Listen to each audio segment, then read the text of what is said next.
So a few days ago, the Milwaukee Bucks made one of the best free agent value signings of the offseason, signing Gary Trent Jr. for a one-year deal on the minimum. And it's going to be probably a slew of minimums from players where you're just like, wait, that player really took the vet minimum contract for that?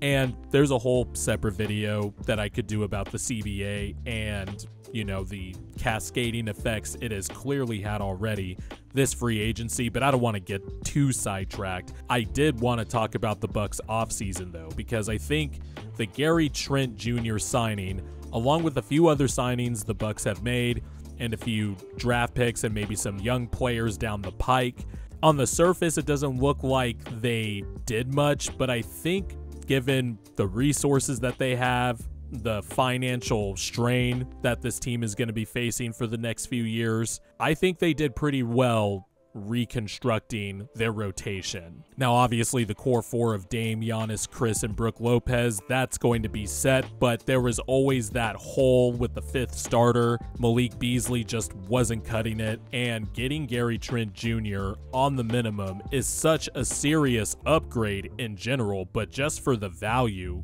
of the contract, being able to upgrade your starting two-guard position at that price, that's just a great get for the Bucks. And not only that, Gary Trent Jr. is kind of a more, I wouldn't say he's a more versatile shooter than Malik Beasley, but he sort of provides all the same qualities with the off-ball movement. Also, Gary Trent Jr. can attack a closeout and pull up from the mid-range. And also, I think it's an upgrade defensively, which I'm not going to sit here and tell you Gary Trent Jr. is a stopper. In fact, he was very bad defensively last year. The previous season, he was a net neutral, but I think Gary Trent Jr. is a clear upgrade defensively over Malik Beasley, just because of the size at 6'5", the length. Gary Trent Jr. is good at forcing turnovers, forcing steals, and igniting transition, which is something the Bucks will need to kind of juice up their offense a little bit, which was very underwhelming under Doc Rivers, was good under Adrian Griffin, even though it was clear he still needed to make a lot of improvements. But when Doc Rivers took over,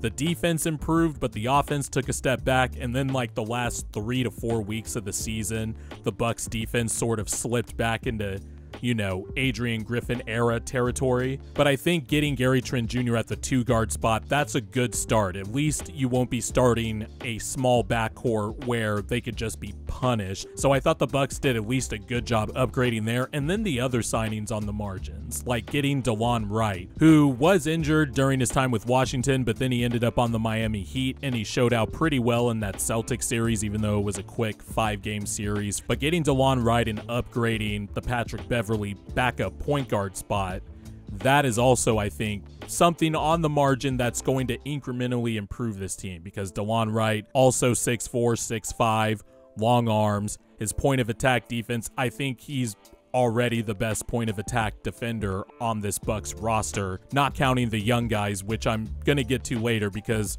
Doc Rivers and young players, there's always been a history of trust issues there. But right off the bat, Delon Wright is probably the Bucks' best point of attack defender.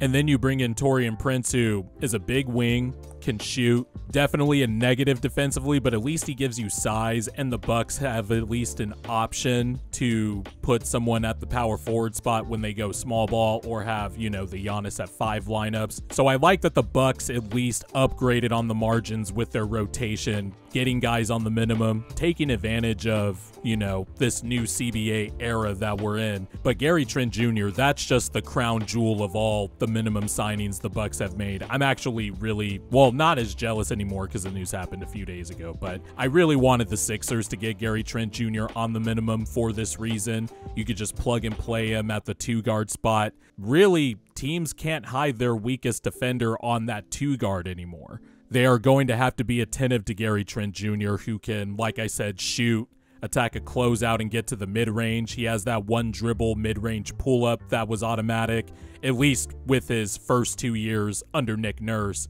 not this past season. But regardless, just the per 36 numbers, the guy has been a consistent 17, 18 points a game guy. And I didn't even think about this, or I guess it slipped my mind, but Gary Trent Jr. was Damian Lillard's teammate. And in Gary Trent Jr.'s second year, he started playing more, and then in the bubble, he averaged like 17 a game, but was shooting like 53% from 3 or something like that, and that's when he really took off. And he's really made himself into a nice player, being, you know, a high second-round draft pick. So I like this signing for the Bucks. I think it's an easy plug-and-play start right away, upgrade over Malik Beasley.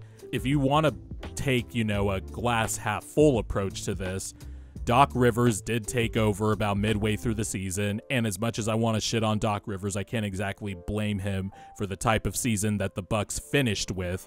I mean, they had injuries all over the place. Giannis was out again for the second playoffs in a row. Damian Lillard was hurt.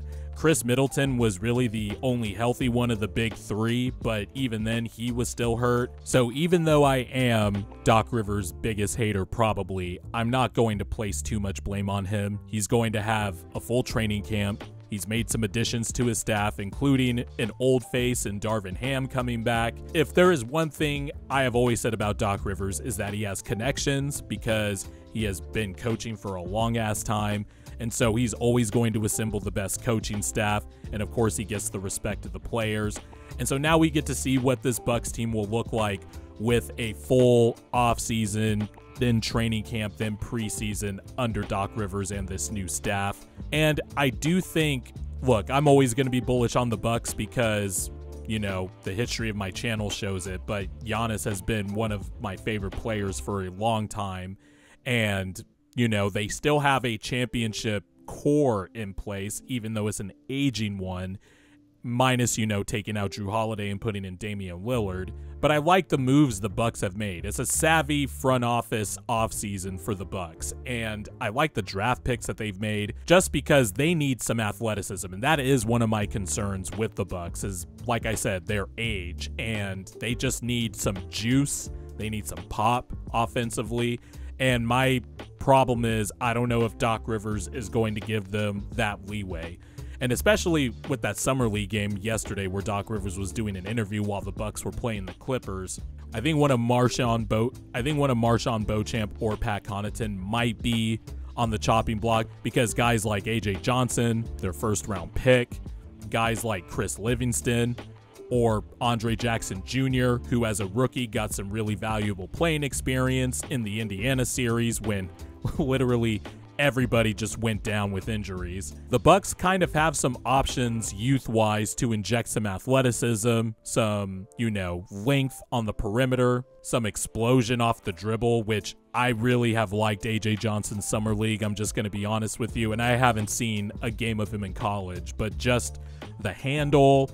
That jump shot does look easy for him, even though it looks a little wonky form-wise. That shot just looks like it comes easy to him. I wonder if AJ Johnson will crack the rotation as like maybe a third guard or whatever, but he's definitely somebody that's very interesting and could be dynamic for this Bucks team. Look, I think the Bucks have everything to just have an elite offense at the very least. If Doc Rivers can coach this team to have an elite offense with, by the way, another year of Dame and Giannis together, and maybe hopefully they can run a lot more two-man game that's synergistic and a lot more pick and roll, I think this should very easily be a top 5 offense for the Bucks. When Dame, Giannis, Middleton, and Lopez were on the floor together, they had a plus 16.3 net rating, a 124.4 offensive rating, and their defensive rating was 108, which is very good. It's actually like 95th percentile, which is elite. So Doc has to now find the right amount of combinations, what lineup combinations work together, know all bench lineups like he was doing in Philadelphia, stagger the stars, and I think the Bucks should at least, now that they have an adult coaching, which, you know, admittedly Adrian Griffin was bad, even though he coached the Bucks to a better offensive rating than Doc Rivers ultimately did, but now that Doc has a training camp and an offseason to be prepared, I expect the Bucks to at least be a top 5 offense and at least be middle of the pack defensively. And that's what they were for like the first 25 or so games under Doc. But really the last 3 weeks of that season, the Bucks were ranked like in the bottom 20. I think they were 21st or 22nd in defensive rating.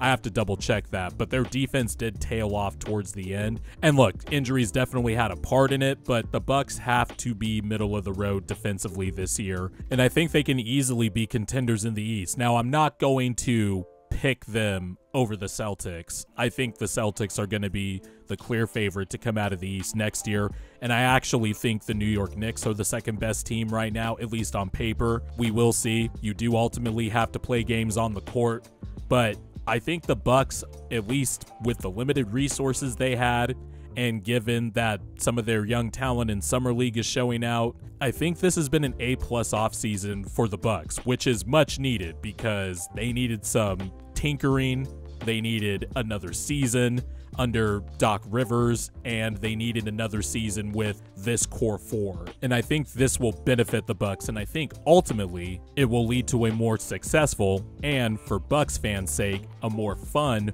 regular season than last year.